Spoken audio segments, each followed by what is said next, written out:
Hello, welcome back to the channel, or welcome to the channel if you're new. Today we're gonna be talking about a guide I've been making for a year now, I think. It's called Beginner's First 28 Days. I bet you can guess what is it about. The name is very telling.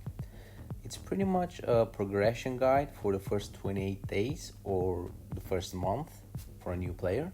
It is designed in a way, in my opinion, this is the most efficient way to build up and to work on your account in your first month. Pay attention that I use the word most efficient. I want you to remember this because a lot of the times I will recommend characters that are maybe not the strongest ones for a certain game mode, but they're very versatile. Let me explain why. As a new player, you don't necessarily need the strongest characters at the beginning, especially the ones that are very niche, meaning they're good in, say, only one game mode. As a new player, what you need is you need to expand your roster horizontally rather than vertically, if that makes any sense. Vertically meaning characters that are very strong but useful only in one game mode, and horizontally meaning characters that are versatile, usable in many game modes, but maybe not the strongest there is. This way, let's say if a character is good in 3, maybe 4 game modes, you will be able to recuperate the investment you made in that character faster, because obviously you will be getting the rewards of all those game modes that you'll be playing just with one character. Little investment, a lot of rewards. This is very important because you don't have many resources to work with as a new player, as opposed to if you invest in a character that's usable only in one game mode. It will take you a lot longer to get back your investment. Not only that, but you will need to invest in a lot more characters, which would require a lot more resources, which you don't necessarily have access to as a new player, which in return would obviously hurt your progression. That is why you will see that sometimes I will recommend characters that are good but not great, and this is mainly because they are very versatile. For a new player, the word versatility is the key for a speedy progression. So let's check out the guide, and I will try to explain why I'm recommending certain characters. It's day one, you just created your account. Now, first let me say one thing. I last tested this around 4 months ago, so it may have changed. But back then, if you created your account around 30 minutes to an hour before the daily reset, you would get 4 days of the 20 premium biometrics daily trial thingy. Usually it is 3 days. Again, it's been a long time since I last tested that, so my apologies if I'm wrong. So it's day one. First thing you want to do is start the Shield Academy and make sure the 20 premium biometrics daily thingy activates. Second, go grab those characters from all the legendary battles. They are free. You get most of those just by getting in the respective legendary battle, but some you get from the second mission or the third mission, so you gotta play a bit for some of them. Third, now there is no rush for this one, you can leave it for another day if you want, but go ahead and play the story mode. You will get tier 2 Iron Man, Captain America and Black Widow and their 3099 uniforms. Those are definitely not the best uniforms for them, but they're decent. They will be good enough for a new player for at least a couple of weeks. And you are gonna be able to do some low-level Shadowland with them. Let's talk about the 20 premium biometrics daily thing and why I recommend exactly those characters. The reason of unlocking multiple premium characters is for the possibility to use Mega Rank Up ticket and Mega Tier 2 ticket on the said characters to rank them up in the future. First, Ghost Panther. He's a great character even at tier 1, but is one of the best supports at tier 2. He's especially good as a support for fire damage dealers. 2. Sentinel. Again, he's good at tier 1, mainly due to his clones. That means you can do Shadowland up to stage 30 with him at tier 1. Also, he has a great PvP leadership, and he himself is good in PvP and world boss, but for that you will actually need his uniform, and obviously you need him at tier 2. Though nowadays we are getting a mega tier 2 ticket every month for free, so it shouldn't be that hard to tier 2 those characters. Mega tier 2 tickets take 6-star characters to tier 2. The rare item actually currently is the mega rank up ticket, which takes a 1-star character to 6 stars. You will need both of those items to be able to rank up those premium characters to tier 2. You can get the mega rank up ticket for 2600 crystals, I believe, from the shop every Friday. The third pick is Spider-Man 299. He's one of the best speed type tier 2 characters in the game, but for that you will definitely need his uniform. Fourth pick is, if it comes to that, it is Slapstick. He's a very strong universal character, has a revive, again premium ability. He can be used as all defense down striker in world boss. Now let me address one thing here. Every time I post and update this guide, there's always that one random person that comes and asks why Nick Fury is not recommended. I will answer that question in advance. The reason why Fury and for that reason Yelena are not recommended is because you can actually get them from their respective legendary battle for 2500 crystals. Pay attention though, you don't get them when you purchase the legendary battle extreme. Don't make that mistake.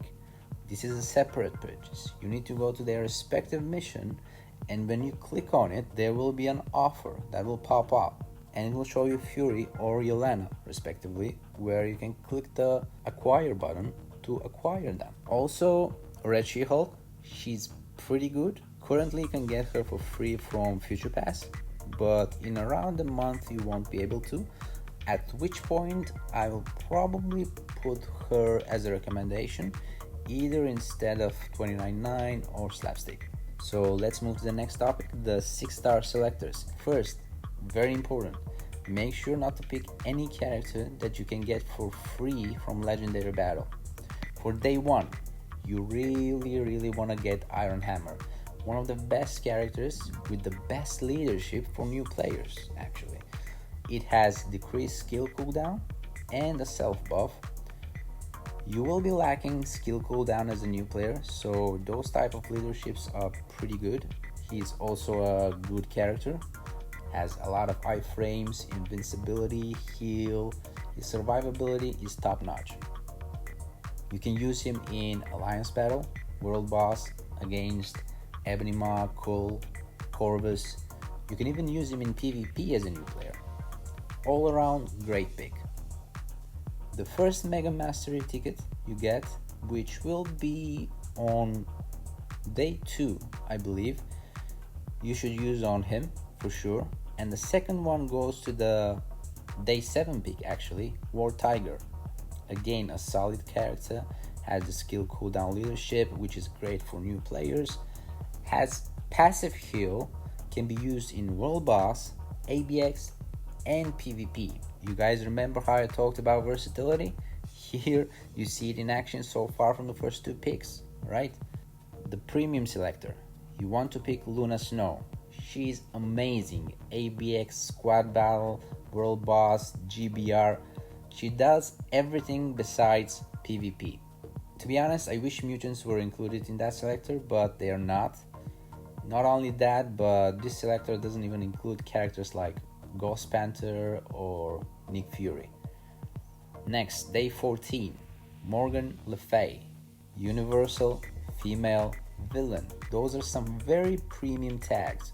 She will be very useful in Shadowland, usable in World Boss and ABX. Day 21, Viper, female speed villain. Again, pretty premium tags. She's usable in World Boss and ABX. Day 28, you get your tier 2 selector. So there are a couple of options you can do here. First option is you pick between those two, Shuri or Hulk. Shuri is a decent standalone character and a great support. Hulk definitely needs his uniform, but he's really versatile in that he is usable both in PvP and PvE with the same build. Second option is actually to pick Hulk with the tier 2 selector and pick Shuri with the selector you get on day 21 instead of Viper. Just keep in mind that you want both Shuri and Hulk at tier 2 as soon as possible. So make sure if you do that second option, save some bios that you will get from Shadowland or check-ins for Shuri. Next, the rank up section. I'll try to be short here. All of them are farmable from Dimension Mission or Epic Quest. All of them are good to great. All of them besides Coulson can do low level Shadowland. Specifically, if you need characters for PvP, focus on Angel and Bishop. Coulson is purely a support. He is really weak standalone characters, so you may want to leave it for later. The rest of them are PvE focused. Mysterio and Rogue need their uniforms to be really great. Let me say 2 words about the Epic Quest characters and why the rest are not included. It is pretty simple. This guide is just for the first month, and it is not possible to unlock their missions and rank them up in your first month of play. But obviously, as soon as you unlock their missions, farm all the EQ characters. All of them are good Shadowland players. Uniforms section. I think Black Widow and Hulk uniforms and the characters should be the centerpiece of every new account. The reason for that is, again, the word versatility. Both of those characters with their uniforms are usable in both PvE and PvP with the same build. Since Hulk scales off of HP, you can use him in PvE with a PvP build, and Black Widow has a native guard break immunity. She doesn't get guard broken by anything at all, so you can use her in PvP with a PvE build. The next best uniform to get is Sharon. She will decimate any PvE content you throw at her, especially as a new player. Vision's uniform is recommended mainly due to the type change to Universal. This will be helpful for Shadowland, and it only costs 500k gold. The optional uniform section are, as it says, optional. You don't have to get them or rush to get them, but those are very valuable uniforms. Mysterio with his uniform is great, makes him usable in World Boss and ABX. Taskmaster, he's not the strongest character himself, but his uniform makes him a support character. Giant Man, Pimptron. If you rank up this uniform to Heroic and get the Ant-Man Legendary Battle Extreme, you will get a CTP selector as a reward, which is very valuable.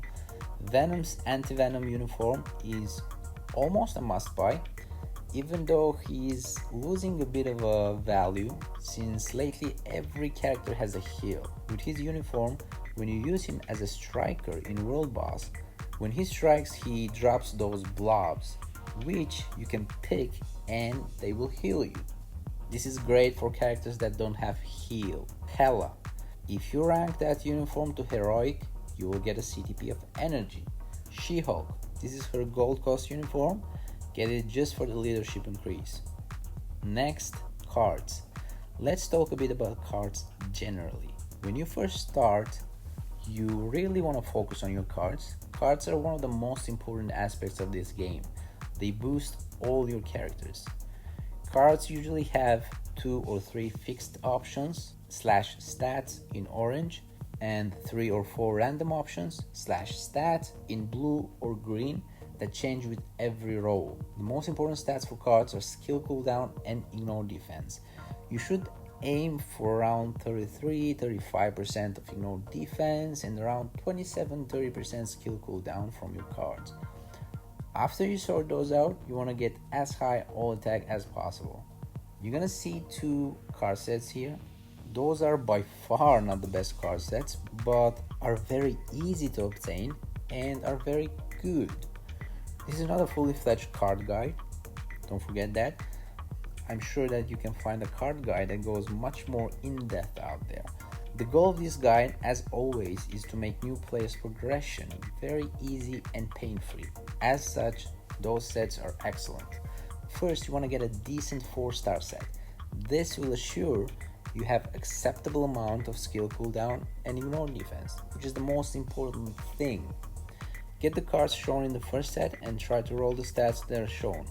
After that, you can either upgrade that set or work on a new one. Just don't forget, do not upgrade the cards that you have equipped. Work on a new card in your inventory. Upgrade them to rank 6 and try to get a good roll on them in the inventory. The cards in the second set shown here are very easy to get, but of course you can work on a different one if you got a hold, let's say, of a premium card. Just keep in mind that you want around 33-35% ignore defense and 27-30% skill cooldown. As I said, there are definitely card guides that go much more in depth, so don't forget to check those out. I hope this guide helps you. If you have any questions or if anything needs clarification, make sure to drop a comment and I'll try to respond ASAP. You guys have a great day and thanks for watching.